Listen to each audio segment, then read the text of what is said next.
you love something, set it free. If you come back, it is yours.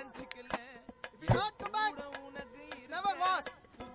அதாவது அது உந்துன்னா திரும்ப அதுங்களே வருமா? வரவே இல்லைன்னா அது உந்து கிடையாதான். நீங்களா யாருடா?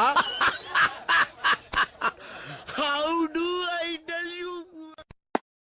ஒரு மனுஷன் எதையாவது பண்ணி முன்னுக்கு வரலாம்னு பார்த்தா கால் வைக்கிற இடமெல்லாம் கண்ணி விடி வைக்கிறாங்களே. என்ன பொழப்பு இது? நம்ம வாழ்க்கை எதை நோக்கி பயணமா போய்கிட்டு இருக்குன்னே தெரியலையே. காயப்பட்ட சிங்கத்தோட மூச்சு பிரச்சனையோட பயங்கரமா இருக்கும். உனக்கு பின்னாடி 1000 பேர் இருக்காங்கன்ற தைரியம் உனக்கு இருந்தா உன்னால ஒரு போர்ல தான் ஜெயிக்க முடியும். அதே 1000 பேருக்கு நீ முன்னாடி இருக்கிறன்ற தைரியம் வந்துச்சுன்னா